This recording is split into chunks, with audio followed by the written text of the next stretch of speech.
This Torah class is brought to you by TorahAnytime.com. Okay, good afternoon, everyone. Shalom Aleichem, Baruch Haba. We continue in the Orchos Chaim of the Rosh. We are up to Ois Pei Ches. Just to get a little bit of a feel for the flow of some of the last Oisios. In Ois Pei Aleph, the Rosh said, don't look at someone who is lower than you in his service and of Hashem and his fear of Hashem.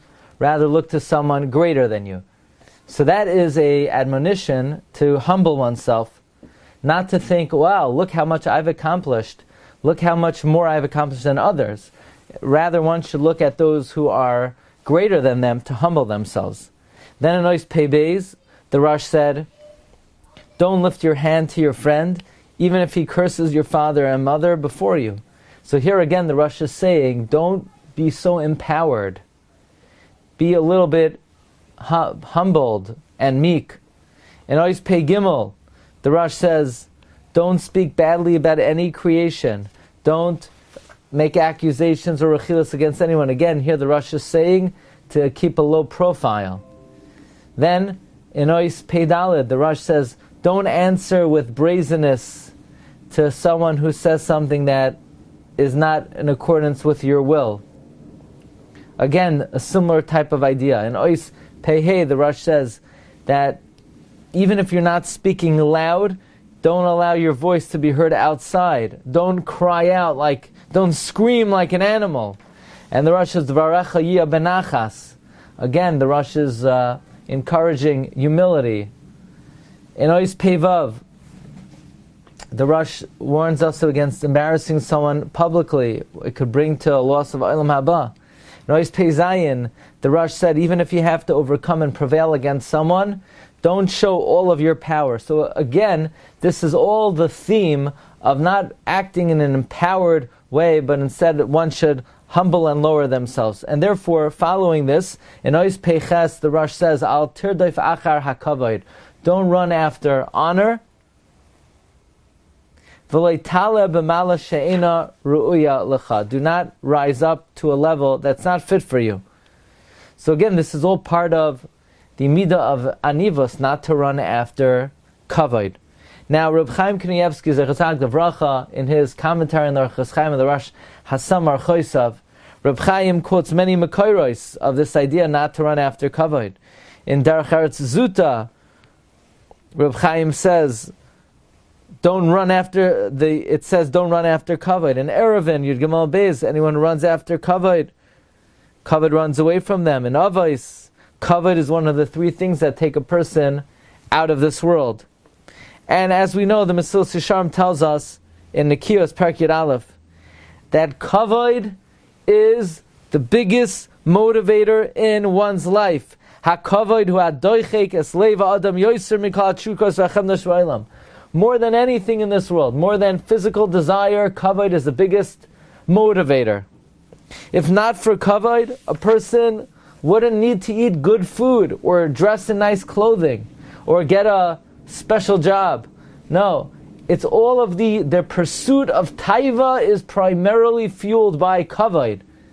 I remember we once asked the Rosh Hashiva, really? A person wants to eat a good steak because of kavod? A person wants to eat a good steak because of taiva. You want to eat a good steak because you have desire. But is it because of kavod? So the Rosh Hashiva said, yes, a person wants to eat a good steak because of taiva, but if not for kavod, a person would be lazy and say, yeah, I like a good steak, but I'd rather just sit around in bed, stay in my house. It's kavod that motivates the person to overcome his atzlus. And the Mesilas Yesharim tells us in Perek Chav Beis, is all quoted by Rav Goldberg Shlita, V'hakavod eina ela havel havolim. Kavod is vanity of vanities, empty of emptiness, hamaver sa'adam al daitoi, that causes a person to overlook and act against reason, v'aldas koinoi u'meshakchoi kol chayvasoi, and someone who recognizes the emptiness of it, he will detest it, he will hate it, and all the praises that people heap upon you will be like overbearing, it will be like cumbersome, it will be like disgusting. Rav Goldberg brings a story that they say about Rav Baruch Ber, that they once made a dinner to collect money for the yeshiva. Rav Baruch Ber came collecting for on behalf of his yeshiva. So one of the Talmidim got up to speak about the yeshiva, and Kedarka Makodesh, part of the plug, was he started praising the Rosh Yeshiva and his lamdos and his gadlos and his tzidkos, and Rav Baruch Ber was becoming so uncomfortable, and so it was so disgusting to him that he shouted out, "Sheker!" It's not true. So the Talmud had to whisper, "Hey, Rebbe, this is America. In America, the only way to get money from Balabatim is you got to pump up the Rosh Yeshiva. So we got to play the game." So Baruch Ber said, okay. And then for the rest of the night, he put his fingers in his ears, and he couldn't listen to it. Later that night, he got back to the home of the host, and they needed to feed him, and there was some fish on the table, and Baruch Ber started eating the fish, and the Baal said, "You know what? This fish is not really fresh, and it might not be healthy. You might get a stomach ache from it." But Baruch Ber was not concerned, and he ate the fish. Later that night, the Balabas hears coming from the room, Baruch Ber, these loud noises. Sounds like Rav Baruch Ber is throwing up. So he knocks on the door, and sure enough, Rav Baruch Ber was ill to the stomach, and he said, Rebbe, I told you don't eat the fish. It wasn't fresh. Rav Baruch Ber says, "You think I'm throwing up from the fish? In Kamenetz, this fish is considered fresh. We ate much worse stuff over there. I'm throwing off because of the disgusting ordeal I had to go through to hear all these praises that I recognize are not true."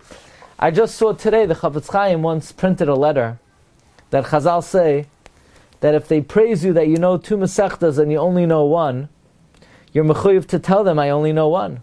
Says the Chafetz Chaim, and certainly me, that they praise me, I know the whole Shas. I have to tell you, I don't even know one Masechta, the Chafetz Chaim said. Please, he says, I beg you, don't call me these names, Tzaddik, Goin. It's horrible. It's painful. So that's what the Rosh is telling us. Don't run after Kavod.